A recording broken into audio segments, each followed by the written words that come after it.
So, once again, there's a bunch of stuff going on with the DCEU. A lot of news to go over. I want to start here, though. I'm sure you might have heard, but the Henry Cavill Superman scene in the upcoming Flashpoint movie reportedly cut. Not going to be in the movie, which is unfortunate. I don't get why you still wouldn't leave it in there because of the fact that it probably isn't in the ending. It's probably at the beginning because we do know Ben Affleck Batman is in the movie. He's at the beginning. And then I believe at the end you see him like he's still alive, but he's not Batman anymore. That was reportedly going to be Michael Keaton, but I think that's changing, thankfully. He's just too old to be the main Batman in the DCEU. But they were going to use him as a bait and switch, just so you know. They were going to have him be the mentor to Batgirl, who is going to replace him in the Trinity. Supergirl was going to replace Superman. Now, I don't think they're moving forward with that. They're going to have a younger Superman, not something anybody wants, another Robert Pattinson running around, because you know they're going to get some skinny dude to play him. But anyway, they've cut this out. And all of this has stirred up Ray Fisher, Cyborg, who's once again acting like a giant diva, jumping all over James Gunn because James Gunn deletes his tweets. I do the same.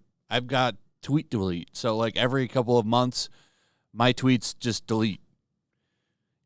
And I'm guessing he has something like that activated on his account. And some tweet where he was being supportive of Ray Fisher got deleted. So Ray Fisher, who of course probably saved that in a folder because he's crazy, decided to freak out on him. Put a big old long post saying the way James Gunn uses fake grace on Twitter is really funny. Him going to bat for Joss Whedon, pseudo-apologizing for it, and then deleting it immediately before taking his new DC job is not. Refusing to apologize for toxic behavior seems to be a job requirement for WBDC. And then he says, all my tweets automatically delete every few months. Ray has nothing to do with my tweets to you. But the funny thing about it, like Ray Fisher, maybe could have got his job back as Cyborg because Gunn's tweeted out, not everybody is recast. And we're going to talk about that in a second because he goes after fans.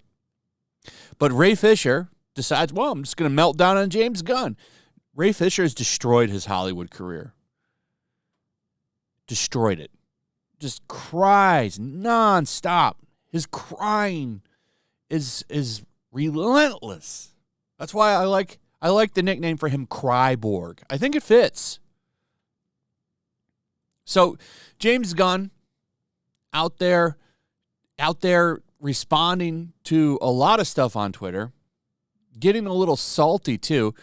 He responded about Gal Gadot, saying, who said that we've booted Gal Gadot?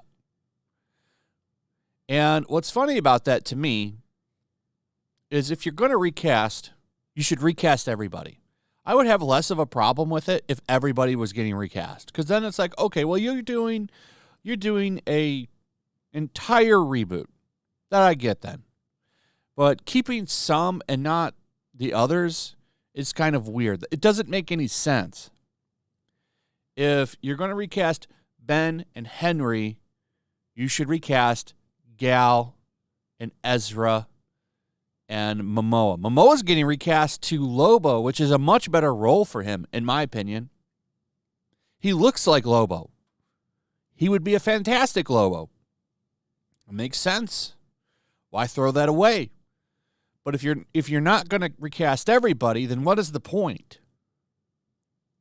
Especially if you're going to keep Ezra Miller, which everyone's saying Ezra Miller's out. But I'd like to see the report that that's true.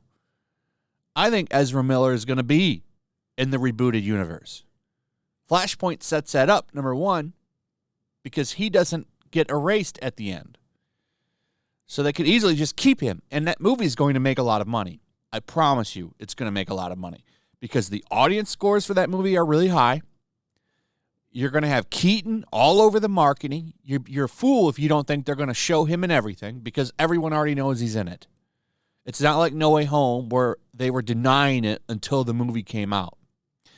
So they're going to have Keaton in everything. That movie's going to be massive. It's going to have good word of mouth because it probably is a good movie. Everything that is leaked about it, as far as test screening, says that people like it a lot. It's up there with like No Way Home scores. So it's probably going to be a successful movie.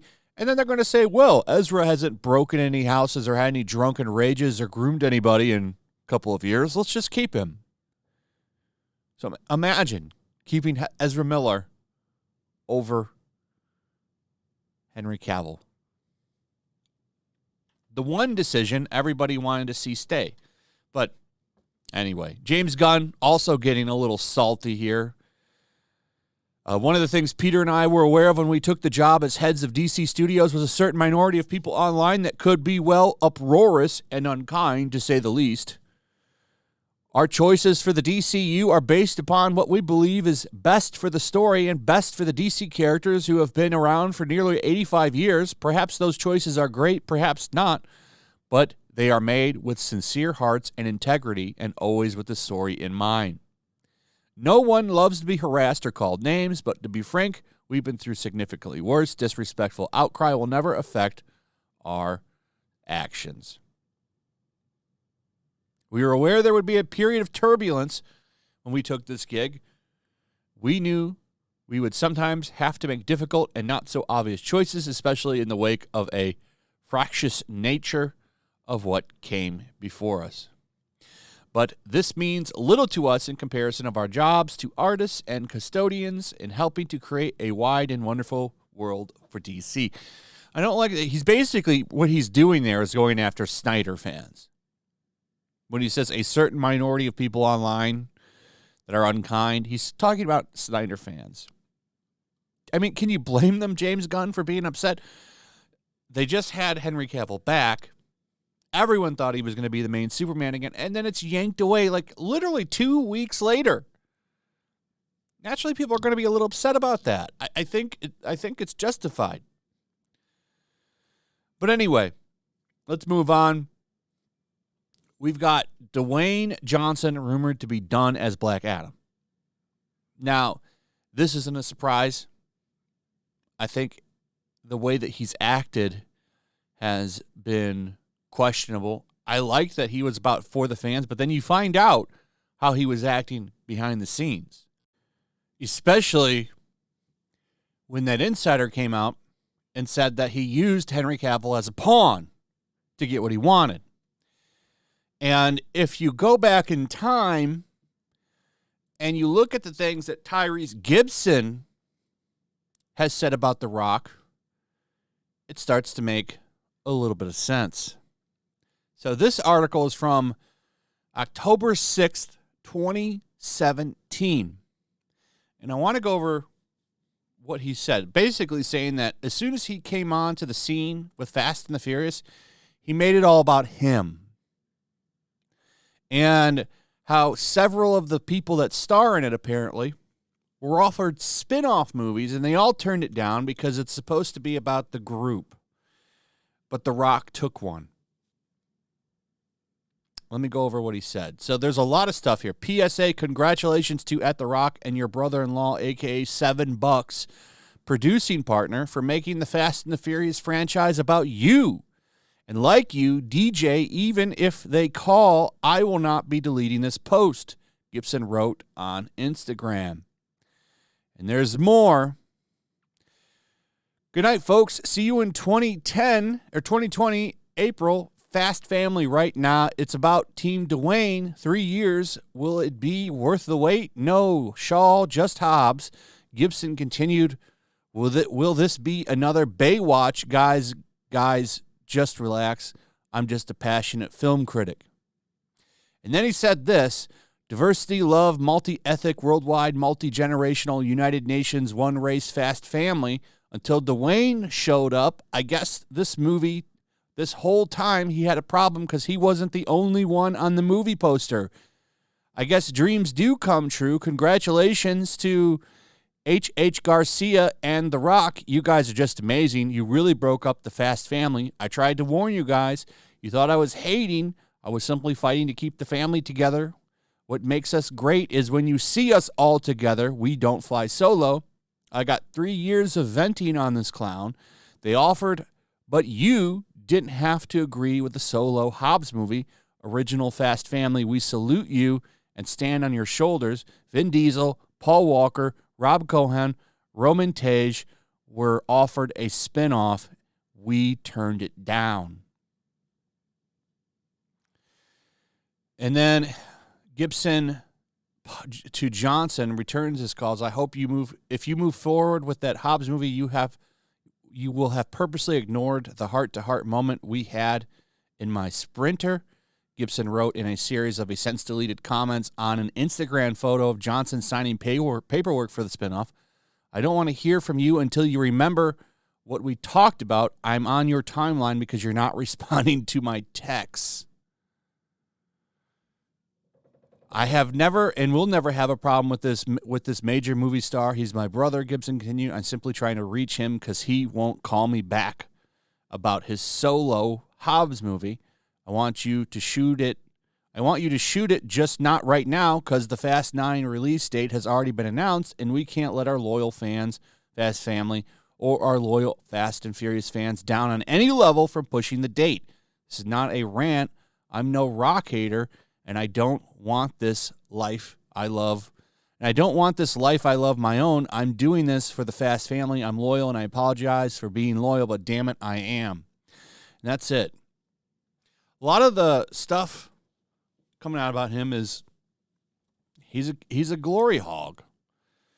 And this is interesting. So the stuff that really stood out to me here are the stuff like how he wasn't the only one on the movie poster and stuff like that. And it seems like there's a rift. There's a rift between him and Vin Diesel. And a lot of people were blaming Vin Diesel at the time, but I'm not so sure about that. I wonder if it's because, it's just two alpha males batting heads there, or butting heads. And that's what it kind of sounds like. So he took off and got his solo movie because he wasn't the focus of the movies. Interesting. And when you think about all of the DCEU stuff and how that's been handled, it all kind of makes sense. Anyway, that's pretty much it. Let me know what you guys think about all this in the comments. Also, if you would please like, subscribe, share the video. Make sure you're still subscribed. Hit that notification bell. Check out my Rumble and Locals, and I'll see you on the next one. Peace. Make sure to check out my Locals. There's a link in the description. It's a fun community that I'm trying to build over here. If you don't want to support me on YouTube, you can come over here. None of that money goes to YouTube. You also can just come over here for free. But if you are a supporter over here, I do plan on doing an extra live stream once a month and throwing links to the supporters so you can actually come on and have a supporter live stream with me. Also, it's a good place to catch all of my content. You don't have to worry about notifications like YouTube. They'll definitely work over here. So come check out my Locals.